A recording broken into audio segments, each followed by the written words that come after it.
Dr. Loren C. Scott. Excellent. Thank you very much for joining the Crude Life here today. We're going to talk about Qasem Soleimani and how that impacts energy and the economy. Obviously, energy is the economy and vice versa. So, Dr. Scott, how are you doing today? I'm dandy.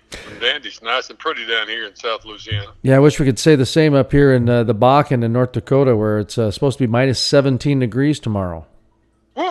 That's... Woo.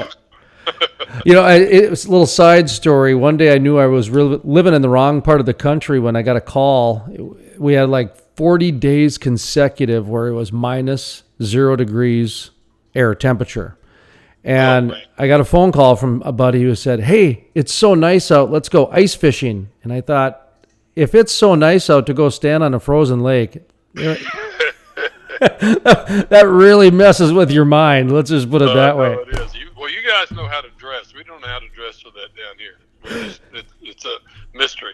Well, that sounds like a good problem to have, I tell you. Yeah. Well, let's talk a little bit about Qasem Soleimani with Iran. Obviously, the first thing that popped into my mind was how this is going to impact energy, the economy, when you start processing some of the layers of what exactly happened. So what are you hearing? What are you thinking? Talk to me a little bit about the impact. Well, first of all, we're like a rocket that's about 3 feet off the ground. We don't know exactly where the sucker is going. So we know that there is a Middle East impact on us. And this is something, if you watch the oil and gas industry, you're used to. Things just come out of nowhere, especially in the Middle East. They produce so much oil that it impacts the entire market. And so what we've seen is the price pop up to about $63, $64 a barrel the last time I looked earlier this morning. And so the question then becomes, what is, if it just stays at that level and stays there for a while, what is the impact going to be? Well, the first thing is, I really don't think it's going to impact the national economy that much at all. Now energy is only about 2.5% of people's expenditures out there.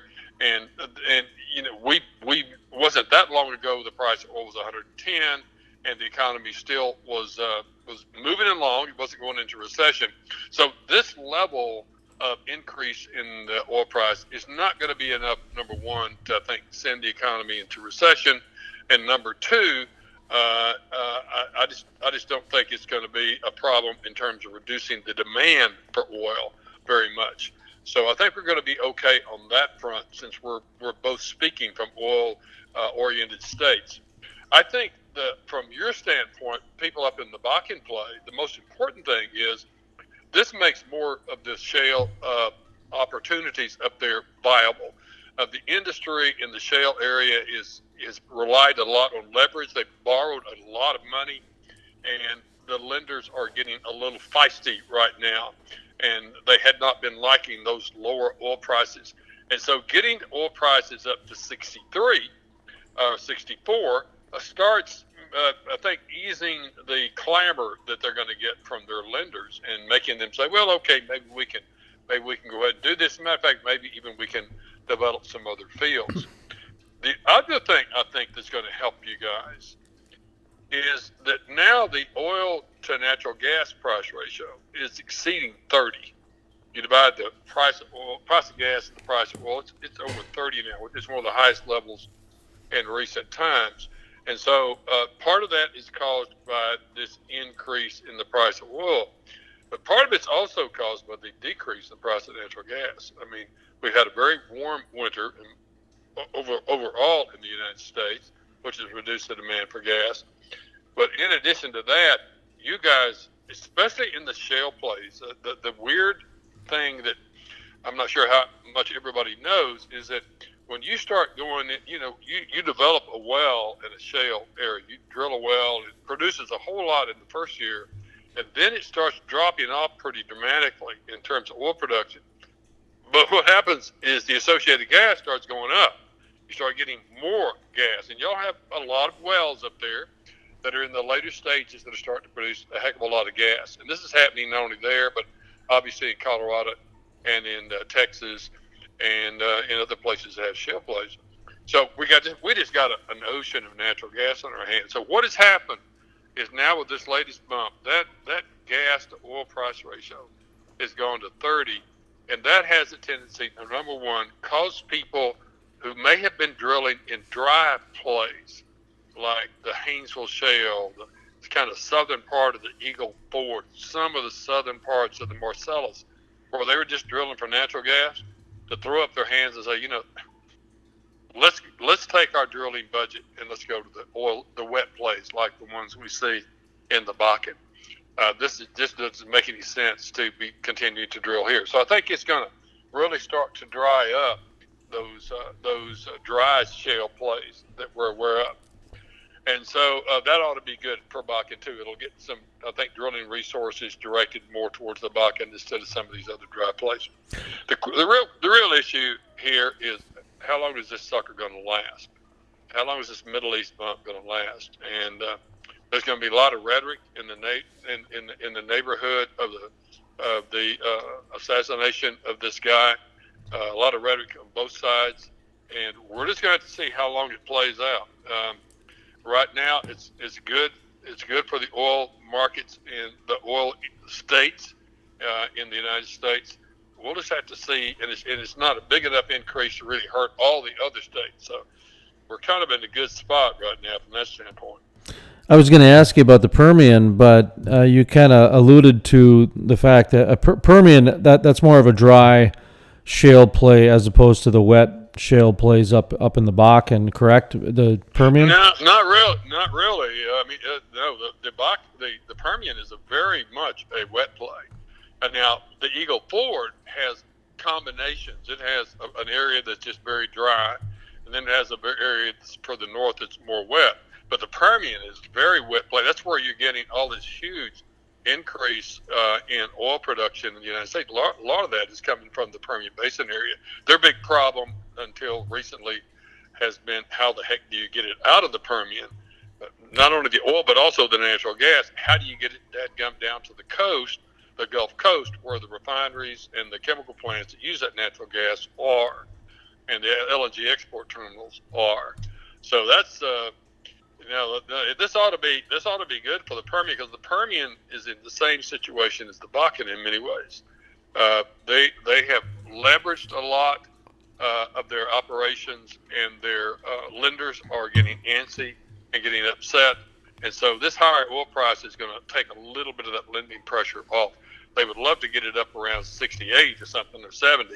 That would really help things out. But at least this is a helpful bump for them and for you guys.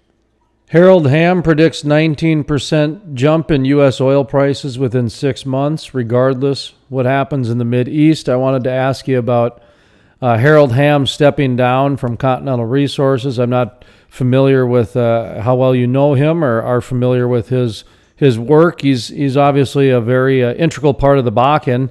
But given what you just talked about with some oil prices and some thoughts, and what he came out yesterday and said, just your thoughts on his prediction of oil prices to jump in the next 6 months, 20%, and your thoughts on Harold Hamm kind of stepping down.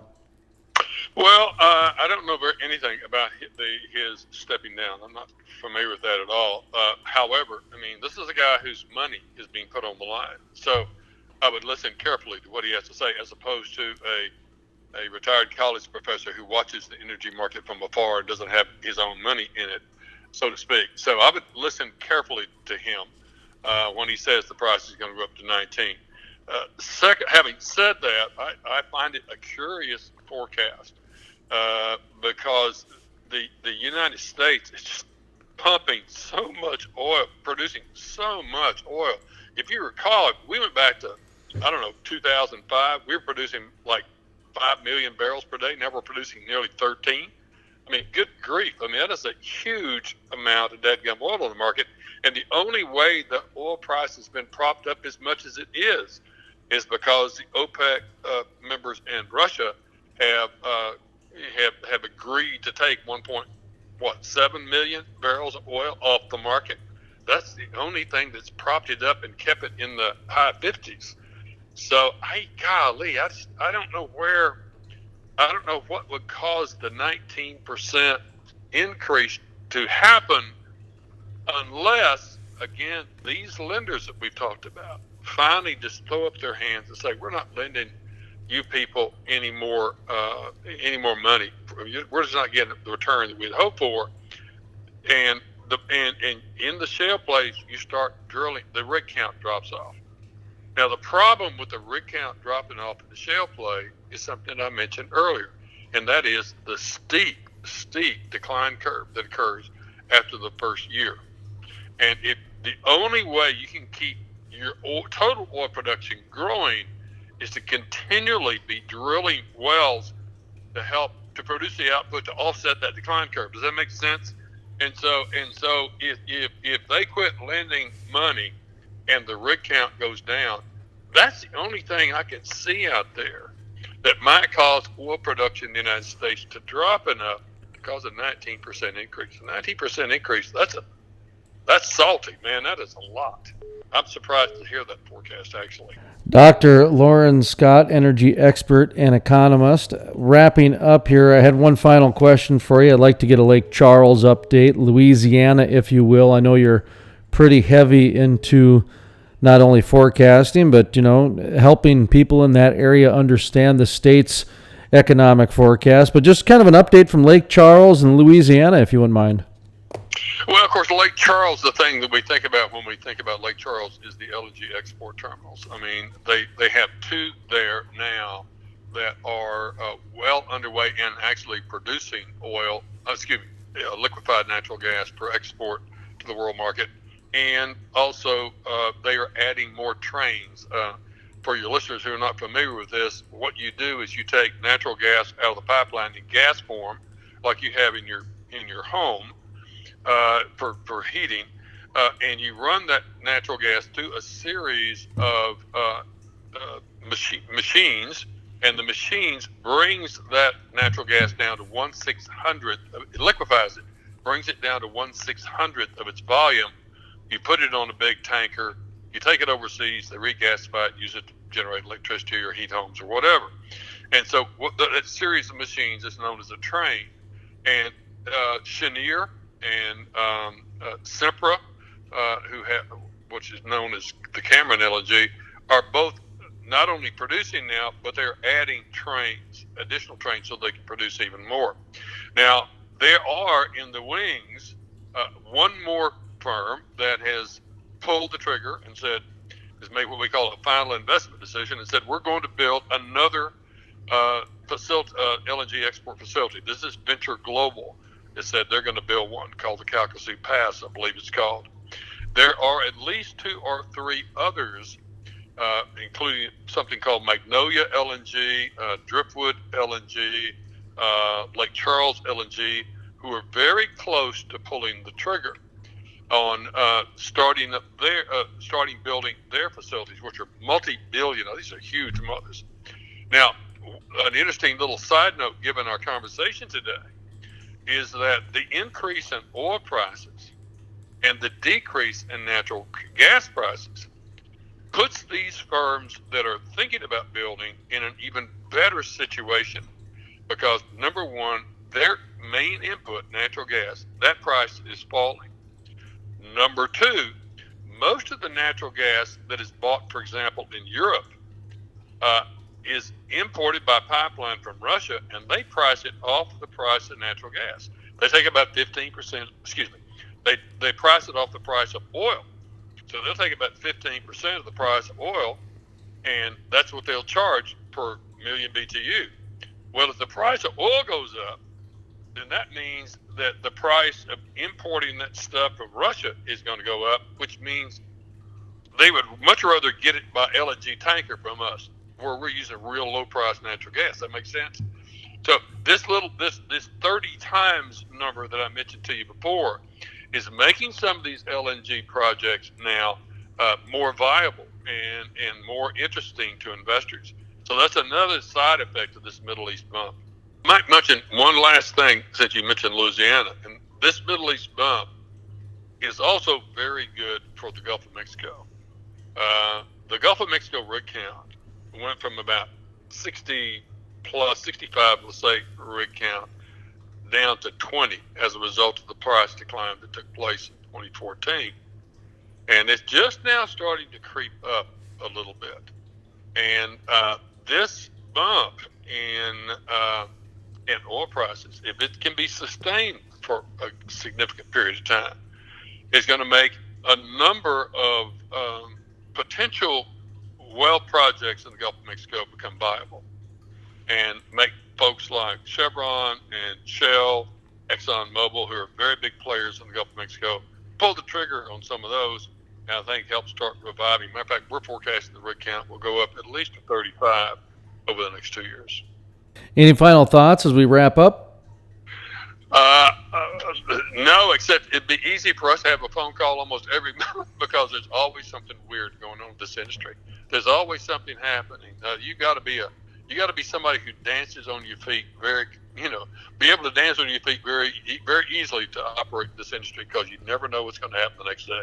I always equate it to like fantasy baseball, where I never get too excited about the day to day, because you got to, or the stock market, it's more of a long term look at it. Otherwise, you're going to get you're going to have a heart attack before you're 25 years old. That's right.